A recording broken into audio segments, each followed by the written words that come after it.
We confuse deliverers with freedom fighters. Moses in Egypt did not set the people free. He was a deliverer of the people. The deliverer simply means someone who takes them out of slavery and places them in the desert. He takes them from physical slavery. Mental slavery is the real issue. That's the tough part. That takes almost a generation to deal with. People expected Moses to set them free.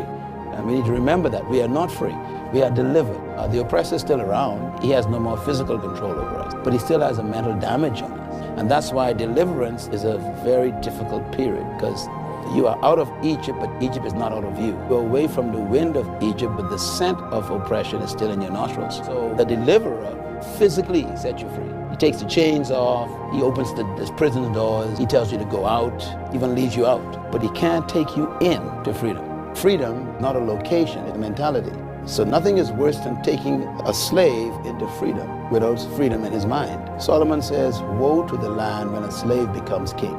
That word woe means the land is in trouble. When a slave becomes king means even though you give the person power, they still think like a slave. And nothing is worse than a powerful slave, because the mentality will destroy the people. And so wearing a crown doesn't change your mind, it exposes it. This is why you need that period in deliverance to try and change the mentality of the slave. If he doesn't have a mental transformation, the slave will be no benefit to freedom. This is probably why when you read the story of Moses and the children of Israel, you'll discover that all of the people who came out of Egypt, all of them died in the desert. God didn't allow them to go in.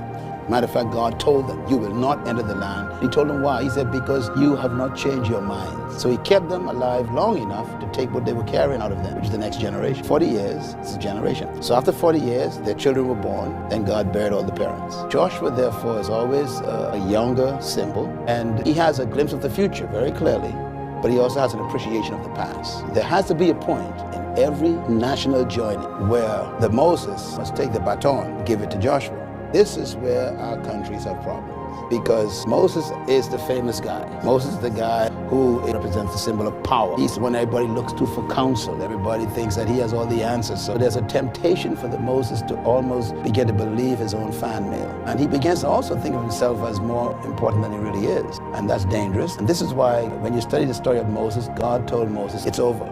Moses, keep in mind, is a symbol. If you read the transition between Moses and Joshua, they're actually two different books in the Bible. The last book that Moses wrote is called Deuteronomy.